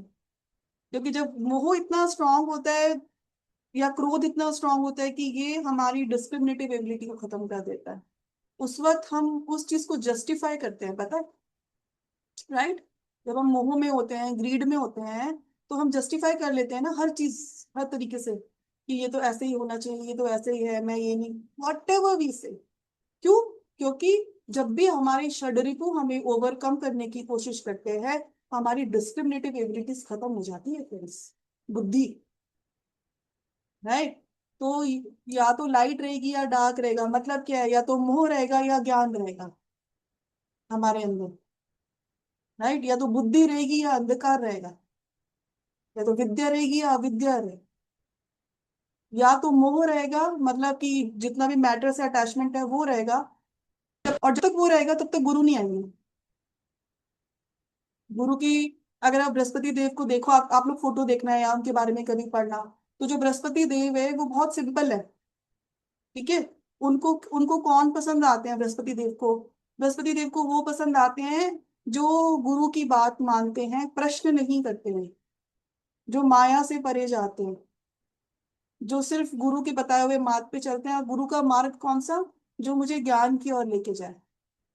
शुक्राचार्य जो है, राइट, जो जो राक्षसों के गुरु थे, उनको क्या पसंद आता है? वो शुक्राचार्य कहते हैं कि ज्ञान तो आराम से कंफर्ट में बैठ के भी तो मिल सकता है,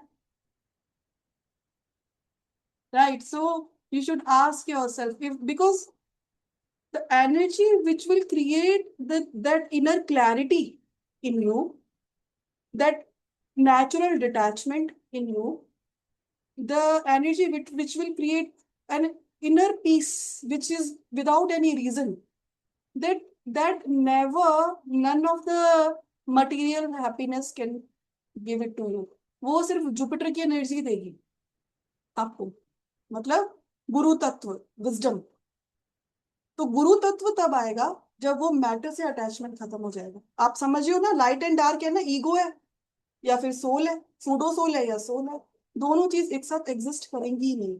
तो what is the sign that you are progressing और you are getting more connected to the guru तत्व, is you will, the hold of the maya, it will start to loosen upon you.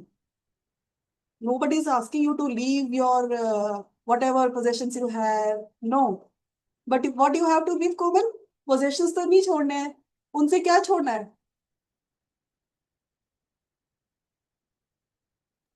मोह छोड़ना है। वेरी गुड, वो छोड़ना है उनसे, वो ग्लू है। चीजें Yes. उतना खराब नहीं है, चीजों से हमने जो ग्लू से ईगो से चिपका लिया मुंह, वो खराब। they should not owe us, वो कुछ था ना, they should not, पता नहीं कुछ वर्ड्स है उसके लिए प्रॉपर, अभी याद नहीं आ रहे, मतलब कि हमें उनको यूज करना है, वो हमें यूज करे, ऐसा नहीं होना चाहिए। बिल्कुल there's a word for it, मुझे भी याद नहीं आ रहा। वो गुरुजी बोलते हैं ना, be in the word but not of the word. Through this attachment to delusion, the proscriptions of human limitations are made firm. The ego not only gives human beings the consciousness of certain positive things that they can do, but it negatively influences with the consciousness of limitations of what mortals think they are unable to do. तो जो ego होती है वो हमें actually में, वो हमें हमारी लिमिटेशंस में बाउंड रखती है हमेशा। ईगो, जैसे आपको मैं आज, हम जो स्टार्टिंग में डिस्कशन कर रहे थे कि इंसान क्यों नहीं भगवत उस पे रास्ते पे चलता है, या क्यों? क्योंकि इंसान को लगता है मैं कर लूंगा, है ना, आई विल सी, मेरे पास एजुकेशन है, मेरे पास पैसा है, मैं कर लूंगा। तो ईगो के कारण मैटर में जो हमें सफलता मिलती है वो हमें ईगो से अटैच रखती है, वाइल एक्चुअल में वो हमें लिमिटेड रखती है, माया। क्योंकि the sense of you being unlimited is beyond Maya. So the ego not only gives human beings a consciousness of certain positive things that they can do, but it negatively influences with the consciousness of limitations of what mortals think they are unable to do. तो फिर हम क्या बोलते हैं, ये तो मैं नहीं कर सकता। आप किसी को कुछ भी बोलो कि नहीं तुम मुंह मत रखो, तो हम क्या बोलते हैं, कैसे पॉसिबल है, मैंने बच्चे को पैदा किया है, मैं कैसे छोड़ सकता हूँ, या मेरी फैमिली है मैं कैसे छोड़ सकता हूँ, या मैंने इतनी मेहनत से चीजें कमाई है मैं कैसे छोड़ सकता हूँ। होता है, राइट। सो व्हाई, बिकॉज हमने अपने आप को समझा लिया है कि मैं लिमिटेड हूँ और ये चीज तो मैं एक्सपीरियंस कर ही नहीं सकती with piece. This is the most dangerous aspect of being under the subjection of the ego regime, for it obstructs the potentially omniscient and omnipotent power of the true self, the soul. To break this attachment to delusion is to allow the soul to express its supremacy, establish its influence, and enlarge the manifestation of its infinite possibilities. Then comes the mother. आगे थोड़ा time ले लिया आज तो मद और मत्सर ये दोनों कवर कर ले, है ना। सो मद क्या होता है, प्राइड होता है। This fault of the ego makes the mind narrow and limited. तो इसको भी मार्क करो आप। मद क्या, प्राइड क्या करता है, हमारे हमको लिमिटेड कर देता है और माइंड को नैरो कर देता है। Pride chokes and suppresses the illimitable soul qualities by its constricted consciousness. Pride here means that love for the I or ego self that is constantly on the defensive or offensive to support and promote the interest of that self. Janvi आप last में पूछना है, मैं बताती हूँ। Pride here means that love for the I or the ego self that is constantly on the defensive to support and promote the interests of that self. Because of mother, within the ego, there arises arrogance, conceit, haughtiness, presumptuous behavior, and passionate or wanton lust after the desires, interests, or demands of I, me, and mine. अब मुझे आप बताओ, pride हमारे अंदर कैसे आता है? Simply कोई बताओ मुझे, प्राइड आता कैसे है हमारे अंदर? What do we do that pride comes?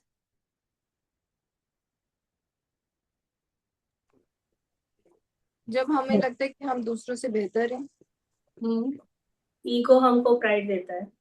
अहंकार से, अहंकार जब हमें हमसे ज्यादा कोई और नहीं दिखाई दे, हमें लगे कि हम ही ऊपर हैं। तो जानवी और नेहा, कैसे पता चलेगा हमको, हम कैसे कब सोचेंगे ऐसा कि मुझसे बढ़िया कोई नहीं है, हम दूसरे से अपने आप को अच्छा समझते हैं? जब शायद हमारे पास थोड़ी सी नॉलेज आ जाती है बेटर देन अदर पीपल, किसी बारे में, किसी सब्जेक्ट के बारे में। जब हमने लाइफ में कुछ अकम्प्लिश कर लिया, छोटे से, है ना, तो हम क्या सोचते हैं कि सिर्फ मैं ही अकम्प्लिश कर सकता हूँ ये, right. So pride is all, तो ये काम मैं ही कर सकती हूँ, या ये काम मुझसे अच्छा कोई नहीं कर सकता, या मैंने ही बहुत मेहनत करके ये कार्य किया है। तो जब भी देखो मैं ये तीनों सेंटेंस बोले मैंने, तो मैं बोल रही हूँ, राइट। तो मतलब क्या हुआ, जब इस ईगो सेल्फ की कॉन्शियसनेस में, इग्नोरेंस में, जब मैंने कुछ कार्य किया जो मुझे लगता है कि इट इज एग्जाम्पलरी, बहुत बढ़िया काम कर दिया है मैंने, और मैं उससे अपनी ईगो को या अपनी पर्सनैलिटी को अटैच कर लेती हूँ, दैट इज प्राइड, राइट। सो आप क्यों बता रही हूँ मैं, आप ये देखो कितना डीप रूटेड सेंस ऑफ जो मी है वो कैसे जाता रहता है। वो एम आई का तो मतलब ही नहीं है ना। अगर मैं अपने अवार्ड सर्टिफिकेट जो भी है मेरे पास, होता है हम सबके पास कुछ ना कुछ, हम उससे अटैच्ड हो जाएं और मैं बस दीवारों पे चिपका के यही बोलूँ कि मैं ये हूँ, मैं ये हूँ, बट जब मृत्यु होगी वो सब खत्म हो जाएगा ना। तो प्राइड क्या करेगा, प्राइड इतना ज्यादा इग्नोरेंस में रखेगा, माया में रखेगा, कि वो हमारे अकम्पलिशमेंट से हमको दूर ही नहीं होने देगा। और मैं लास्ट ब्रेथ तक मैं क्या सोचती रहूंगी, मैं ये हूं, मैं वो, and that all would be मिथ्या। और क्या करता है pride, it because of this within the ego arises arrogance, conceit, haughtiness, presumptuous behavior and passionate, सब कुछ मतलब कि कृत्रिम बिहेवियर करते हैं हम, because I am this so I will pretend to be somebody else, then arrogance आ जाएगी, हॉटीनेस। तो ये किसका रिजल्टेंट है, whenever we are into pride। तो गुरुजी क्या कह रहे हैं, my good name, my rights, my status, my race, my religion, my feelings, ये सब करते हैं हम, right. I am justified, I am as good और better than any one else, I want, I have, I am, जहां पे I आ रहा है। Among the meanings encompassed by the, मेरे पास, मेरी जिंदगी में एक व्यक्ति है, वो उनकी जब भी बात शुरू होती है मैं ये, मैं वो, मैं ये, तो अब तो काफी क्लोज है, तो मेरे को ये बोलती हूँ कोई एक ऐसा स्टेटमेंट बोलो पूरी कन्वर्सेशन में जहां तुम मैं नहीं बोलोगे। Only when your statement doesn't have me, I, mine, will you be able to understand the problem of the other person. Understood, friends? जब तक मैं करते रहोगे, मैंने ये किया, मैं ये, मैं वो, मैंने ये सोचा, you are almost all about yourself. Such person cannot love anybody or understand anybody, right? Among the meanings encompassed by the word mother, in addition to pride, are intoxication, insanity. तो जो नेहा पूछ रही थी, नेहा, मद is the very good thing to define Rahu. Rahu मद create करता है हमारे अंदर। It could aptly be said that mother is such an intoxication with the ego, I consciousness that man takes leave of his sane or true self, the soul. So, हमने क्या पढ़ा है Neha? The Rahu wants to become the king, but he is a pseudo king, right? तो वो क्या स्थापित करना चाहता है Rahu? That I am somebody. Why? Because it feels pride. In the Mahabharata allegory, mother as pride is represented by Shalya. He is the maternal uncle of the two younger Pandavas, Sahadeva and Nakul. Shalya set out to join forces with them against the Kurus, but Duryodhana bribed him with flattery and gifts so that he sided with the Kurus instead. तो उसको पहले पांडवों के पास जाना था शाल्य को लड़ने के लिए, नकुल और सहदेव का जो वो था, बट वो कहाँ गया? फिर दुर्योधन के पास चला गया। Thus, does egoistic pride often turn man's head and feet in the wrong direction? The word shalya means fault or defect, implying in this context the nearsightedness of ego's pride, the narrow perspective of which confuses man's reason and judgment. Shalya also means abuse, defamation. Mother creates in the ego man a hostile power that expresses its self-centered haughtiness toward others as intolerance, prejudice, bigotry, unforgiving attitude, and the prejudiced or fearful hostility of hatred. Pride makes the egotistical man consciously or unconsciously try to cut off the heads of others to make himself appear taller. तो जो रावण था, रावण को इसी बात का तो pride था कि उसको कोई नहीं मार सकता, राइट, और उसी प्राइड ने उसको लेकर खत्म कर दिया। इट लाइक्स टू बिलिटल और humiliate others, to gloat on their mistakes and yes yes yes friends, ये तो आपको फिर से पढ़ना चाहिए बाद में भी। तो क्या करता है pride? It likes to belittle और humiliate others, to gloat on their mistakes and discomfiture and to gossip and criticise. आप खुद सोचो फ्रेंड्स, जो भी लोग गॉसिप करते हैं, क्रिटिसाइज करते हैं, जब भी हम किसी के बारे में कुछ गलत वाक्य बोल रहे हैं, तो ऑब्वियस ही बात है ना कि हम सोच रहे हैं हम बहुत अच्छे हैं। शुरुआत तो वहीं से होगी ना, किसी की भी क्रिटिसिज्म की, किसी को बिलिटल करना या किसी से कोई गलती हुई तो उसको हमेशा याद रखना। और इस पर अगर मैं आपको साइकोलॉजिकल रीजन बताऊं, हम लोग कई बार सालों हो जाते हैं, मैं हमेशा, जो लोग मुझसे ये बात करते हैं ना कि अरे वो तो ऐसी है, वो तो ऐसी, चाहे 10 साल पुरानी बात हो, मैं उनसे बोलती हूँ always allow people to improve. In your mind you are not allowing them to improve. हो सकता है 10 साल पुरानी बात है, वो बदल गई हो। अंडरस्टूड? हम लोग क्या करते हैं? वाई? क्योंकि हम अपने बारे में अच्छा फील करना चाहते हैं, क्योंकि हम जब दूसरों को बोल रहे होते हैं कि इसने तो ऐसे किया था, उसने तो वो किया था, उसकी तो आदत ही यही है, उसकी तो, हम अपने आप को अच्छा प्रूव करना चाहते हैं ना, because we have pride that as if we don't do that.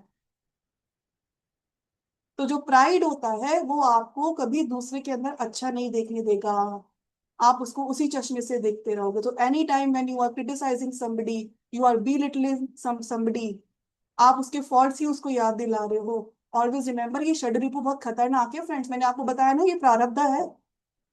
षड्रिपु वो प्रारब्ध बनाता है जिसको आपको झेलना ही पड़ेगा।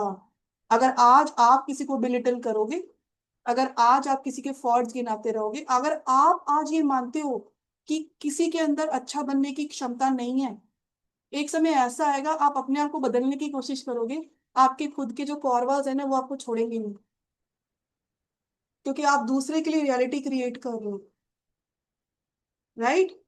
सो any time when anybody even talks to you, I this is my हथियार, मैं हमेशा यही बोलती हूँ, क्योंकि मैं भी 10 साल पहले कुछ और थी ना, तो मैं भी तो अपने ऊपर बहुत कॉन्स्टेंटली वर्क कर रही हूँ, और मुझसे आज भी आके मेरे वो पुराने लोग ये बोले कि तुम तो ऐसी हो, how hurtful it would be for me, right? Because they might not want to see the good in me at all. हम लोग करते हैं ना, टाइपिफाइड कर देते हैं लोगों को, so that is different, I will feel hurt or I don't know right? But एक नॉर्मल ह्यूमन बीइंग को हमें अलाउ करना चाहिए ना कि 10 साल में उसको भी अकल आई होगी, वो बदला होगा। तो जब हम नहीं अलाउ करते हैं, वो हमारा प्राइड होता है friends. Sometimes we take pride in our wounds, we take our wounds as if, वो क्या बोलते हैं उसको, तमगेरे में लाते हैं हम, स्टार्स ऑन द शोल्डर्स, हम उसको लेके घूमते हैं कि देखो मैं तो कितना सहा, तब भी तो मैं सब कुछ करती हूँ सबके लिए। सबके साथ होता है, यस काजल, और हमको वो साइकिल बंद करनी है। अपने हम अपना कंट्रोल कर सकते हैं ना, हमको वो साइकिल बंद करनी है, वो प्राइड लेना छोड़ो विक्टिम मूड में, और दूसरे की बुराई 20 साल पुरानी बात और आदमी बोल रहे हो, ठीक है? बट वो अनटू, तो ये वाला पैराग्राफ आप लोग पढ़ना, मैं तो आपको रिकमेंड कर रही हूँ, ठीक है? शल्य वाला पैराग्राफ फिर से पढ़ना। बट वो unto any person, even well-meaning, who intrudes into ego's pride, own sanctum sanctorum, he is met with instant wrath, vengefulness, or at the very best, you should feel ashamed for hurting my feelings. यही करते हैं pride वाले लोग, है ना? I will read it again. See, it likes to belittle or humiliate others, to gloat on their mistakes and discomfiture, and to gossip and criticize. But woe unto any person, even well-meaning, who intrudes into their ego pride's own sanctum sanctorium. He is met with instant wrath, vengefulness, or at the very best, you should feel ashamed for hurting my, मतलब जिसके अंदर pride होता है उसको दूसरों को belittle करने में तो बहुत मजा आता है, दूसरों के बारे में बात करना, क्रिटिसाइज करने में तो बहुत मजा आता है, लेकिन कोई अगर उनको आके बोल दे तो क्या करते हैं, इंस्टेंटली मिल जाता है सामने वाले को, how could you do this to me, how could you say, right? Why? Because I am this, pride है ना। तुम्हें क्या पता मैं कौन हूँ? Ego pride in a man repulses others, producing in them vexation and dislike toward him. Whereas good qualities or humbleness, calmness, thoughtfulness, cheerful, sincere smiles, patient understanding, always engender in others joy and peace and comfort. तो जितना आपके अंदर pride होगा, या मैं कहूंगी जितने भी षड्रिपु रहेंगे, you will repulse people in your life. जितना आप हम्बल, काम वगैरह वगैरह जो मुझे लिखा है, you will get good people in your life. Thus, the man of discriminative qualities has an attractive personality. Through sympathy, he truly rules the hearts of others. The proud only deceives themselves that their overbearing attitude makes them leaders among men.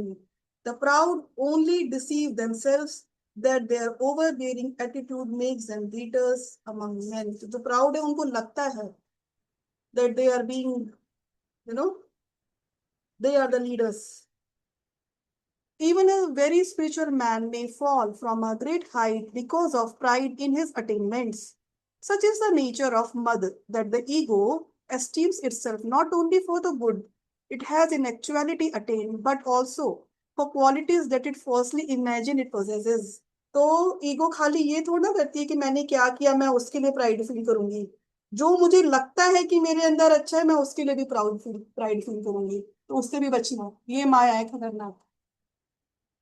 The greater the good in the man, the more there is to be proud about, increasing the chance of succumbing to egoistic pride. Cunning indeed are the traps. और ये delusion है। इससे मुझे एक story याद आई, फिर हम बंद करेंगे, मतलब नेक्स्ट में ही पढ़ेंगे। आप लोग ने सुनी होगी वैसे, रंगा सियार की कहानी सुनी है? एक कहानी है पंचतंत्र की, है रंगा सियार, एक कहानी है। एक बार एक गांव होता है, तो वहां उसके आसपास जंगल था, तो एक सियार होता है, सियार को शायद जकौल बोलते हैं, है ना। तो वो सियार ना, वो अचानक से गलती से उसमें विलेज की बाउंड्रीज में घुस जाता है।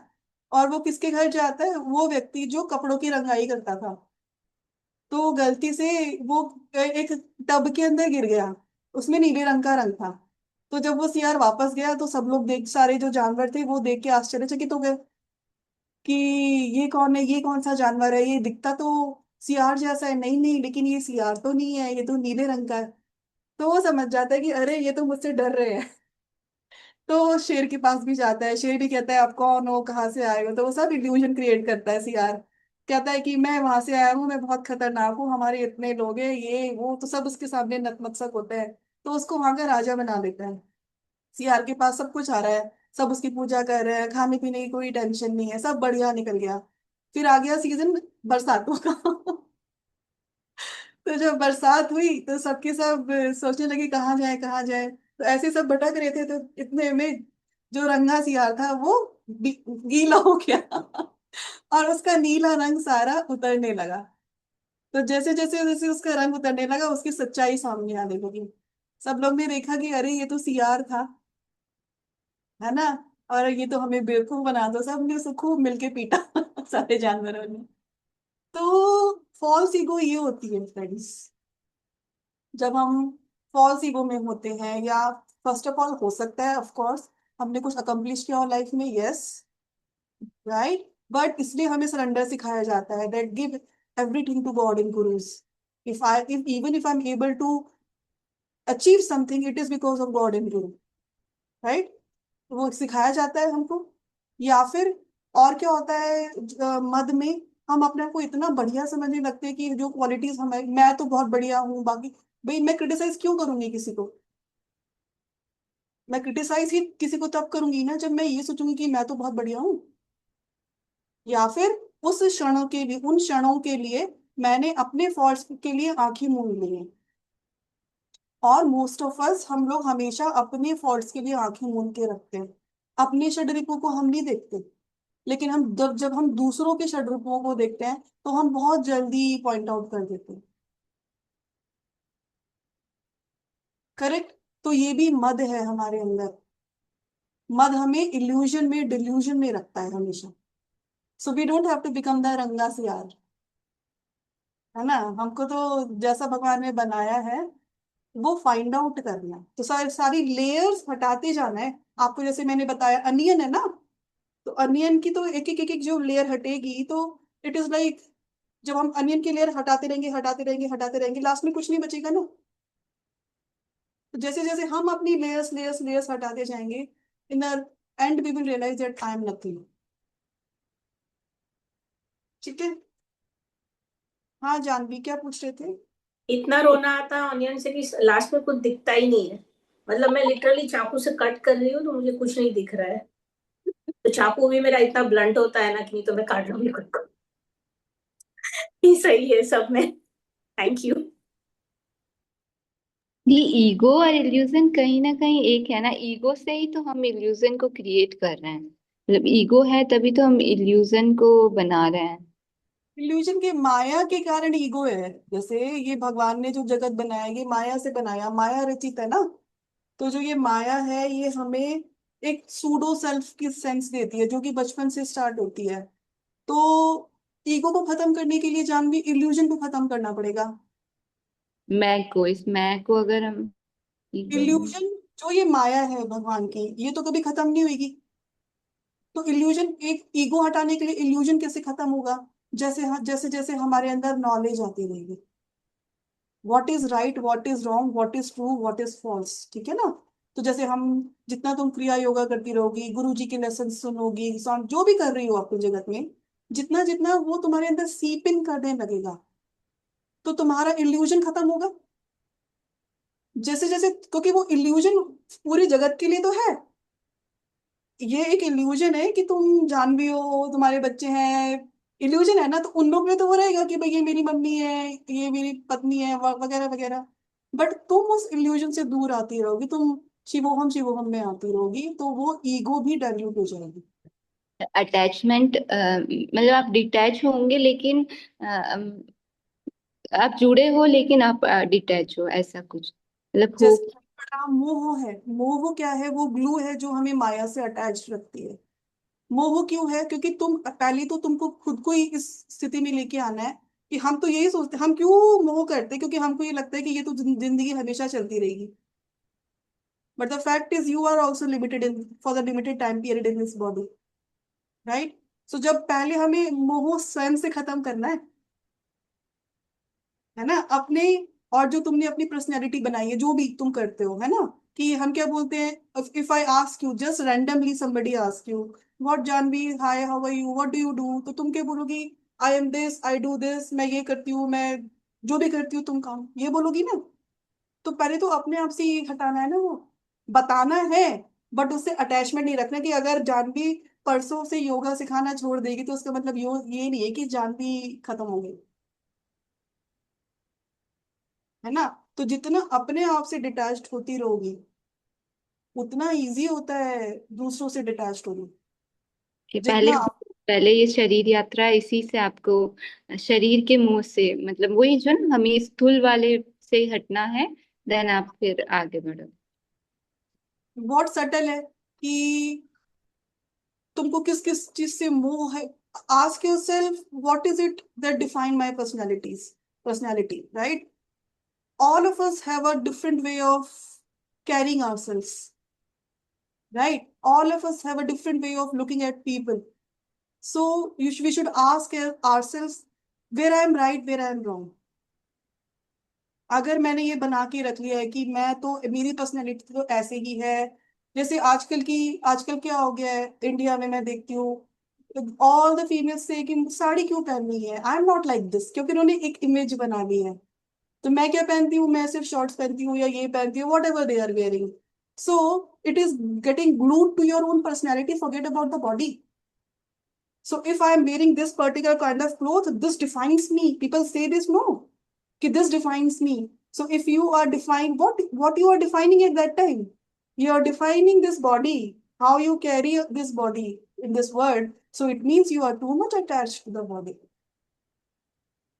right? पैच होने में दिक्कत है लोगों को, बड़े लोगों का, बूढ़े लोगों का। क्यों? मतलब बिकॉज yes. और दी अभी जैसे मैं नोटिस कर रही हूँ, बहुत टाइम से मैं प्रैक्टिस करती हूँ, तो अभी मुझे समझ में आ रहा है जो लोग जितने रिजिड है, जितने स्टबन है, उनकी बॉडी मोर कॉम्प्लिकेटेड है और मोर फ्लेक्सिबल नहीं है। जैसे अभी मैं जैसे लेट इट गो कर रही हूँ, तो इवन मेरी बॉडी और मतलब जब मैं प्रैक्टिस करती हूँ तो और रिलैक्स्ड होती है। मुझे कुछ चाहिए ही नहीं अपनी प्रैक्टिस से, सरेंडर मोड है कि ठीक है जो भी हो गया, कोई आसन से अटैचमेंट नहीं है कि अगर हो गया जो आसन लग रहा है मैं लगा रही हूँ, ठीक है, फॉर एक्सपीरियंस कि मैं दे पाऊँ। जैसे मैंने जब किया तो मुझे समझ में आया कि मैंने क्या, कहाँ पे आ रहा है या कैसे इसमें जाना है, या तो जो अब मेरी प्रैक्टिस जा रही है वो अलग है। और जो मैं पहले जैसे होता था ना कि बस ये मुझे करके दिखाना है, क्यों नहीं हो रहा है, मैं उस पे और मोर जितना स्टबन एक रिजिड नेचर होता है ना, मैं तो ऐसी ही हूँ, मैं तो यही करती हूँ, या तो मोर बॉडी ना कॉम्प्लेक्स बॉडी एकदम मतलब मूड नहीं रही है कहीं से। और तो ये नोटिस सडन मुझे नोटिस हुआ है कि ये, और विथ मैनी पीपल ये चीज होगी कि उतनी बॉडी आपका कहना ही नहीं मानेगी जितना आप ना झुकोगे नहीं, या मोर कंफर्टेबल नहीं होंगे, खुद के साथ हारमोनी में नहीं होंगे। तो वेरी गुड। और तुम्हारे लिए तो बहुत अच्छा है Janvi. People who are consistent into yoga for a long time like you, Parul, तो तुम लोग के लिए प्लस पॉइंट क्या है कि तुम्हारे जो स्पाइन है, जो तुम्हारे चक्रास है, your body is into a lot of alignment already, it's open. तो तुम लोग जितना जितना ज्यादा ध्यान करोगे, तो जो चीजें हम पढ़ रहे हैं और उसका realisation, for people like you it will be very easy. Easy. और कहीं ना कहीं हमने बॉडी वर्क कर रहे हैं ना बॉडी पे, तो वो जो माइंड में ब्लॉक्स है ना वो कहीं ना कहीं ओपन हो रहा है कि अच्छा ये इसीलिए नहीं हो रहा है क्योंकि मैं तो ऐसी ही बन के बैठी हूँ ना, इसलिए ये हो रहा है अब मेरे तो साथ। सिंपल वाला अष्टांग योगा कर रही हो जानवी। है ना? मतलब मैं गुरु जी को थैंकफुल हूँ कि मुझे मिला है। मैं सोचती थी कि मैं दी के साथ टाइम बिता पाऊँ, तो थैंक्स टू पारुल कि उन्होंने ये शुरू किया। मेरा जैसे टाइम भागते भागते मैं आती हूँ, पर आई एम लाइक कि मैं मतलब मैं हूँ अभी आपके साथ, उस एनर्जी से मैं कनेक्ट कर पा रही हूँ। और गुरुज ब्लेसिंग्स, है ना। बहुत बढ़िया। 100%। से पारुल है, पारुल, पारुल जिस दिन ध्यान लगाने का सोचेगी, बिकॉज क्यों क्यों बोल रही हूँ आप लोग को, क्योंकि आप लोग बहुत समय से योगा कर रहे हो, तो आपका अपनी बॉडी के ऊपर बहुत कंट्रोल है। कंट्रोल। आप लोग हाँ, को अगर कुर्सी में बैठना है तो आराम से 2 घंटा बैठ जाओगे ना। बिल्कुल। बॉडी को साधना बहुत जरूरी है ध्यान से पहले। आई एम सो हैप्पी, आज बहुत अच्छी अच्छी बातें सुनने को मिलती है। वही, और मेडिटेशन में बैठेंगे कैसे ना, पहले बॉडी को मूव करना पड़ता है, हाँ, वो एनर्जी चाहिए। जैसे पहले वॉक करो, फिर आसन करो, फिर प्राणायाम करो, तभी मेडिटेशन के लिए बैठ सकते हैं। तो इवन आफ्टर 25 years इधर उधर किधर सब भागता है वो तो। माइंड इज ऑलवेज रनिंग ना, आपको तो मालूम है। Thanks to you also. अभी देखो मैंने मांगा है 3 बार, तो आप भी मांगो 3 बार हफ्ते में। ठीक है। लोग को कोई थोप नहीं है, अभी सिखाया उन्होंने। हाँ, थैंक बट यू देखो प्रियंका, तुम्हारा क्या है, थैंक यू। तुमको बॉडी को नहीं साधना, तुमको अब सिर्फ मन को साधना है। एक चीज तो कॉन्कर कर ली ना, बिल्कुल। बॉडी को साधना तुमको मन ऑलरेडी भी सब। नहीं, अभी सब सोल पे जा रहा है, ये सब सोल के लिए हो रहा है। Very good. लेकिन लोभ है, यस, ये हाँ, बातों में लोभ बहुत है, ग्रीडीनेस है, कि प्रियंका ने 1 क्लास दिया, फिर दूसरा दिया, फिर तीसरा भी मांग रहे हैं। इससे बढ़ के तो कोई भी प्यास होनी नहीं चाहिए हमारे, जिसके अंदर ज्ञान की भूख लग जाए उससे ज्यादा ब्लेस्ड कोई नहीं है। बिल्कुल। है कि हमको ऐसी बातों में आनंद आए आनंद है। ना, सबको थोड़ा ना होता है ऐसी बातों में आनंद मिलते।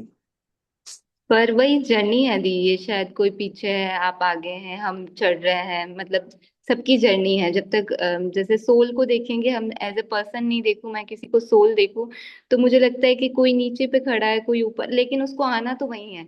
अब वो वहां भटका रहेगा, फिर आएगा 2-4 जन्म लगा के। तक सोल क्वालिटीज पे काम किया है, इतनी सारी सोल क्वालिटीज है, तो शायद मैंने ज्ञान की क्वालिटी पे ज्यादा और प्रेम की क्वालिटी पे, सरेंडर की क्वालिटी पे ज्यादा काम किया है। ऑनेस्टली मैंने अपनी बॉडी पे काम नहीं किया, तो मेरा पेंडिंग लेसन वो है। ठीक है ना। तो ऐसे ही हम सब ने किसी ना किसी लेसन पे काम ऑलरेडी किया, तो that is why we are together, so that we can learn from each other. दी है। आनंदमयी माँ का चैप्टर पढ़ना, आज मैंने पढ़ा था, बहुत सुंदर है, जो गुरु जी की ऑटोबायोग्राफी में है। कभी आप लेना, बहुत ठीक, डीप है, तो मुझे उतना समझ नहीं आया, मैं आपसे सुनना चाहूंगी। जैसे गुरु जी की इच्छा होगी जानने, मैं तो सोचती हूँ जैसा हो जाएंगे, है ना। हैव फेथ ऑन गुरु। जय गुरु। नमो नमस्तेस्तु सहस्रकृत्वा पुनश्च भूयोऽपि नमो नमस्ते। नमः पुरस्तात् पृष्ठस्ते, नमोऽस्तु ते सर्वतः।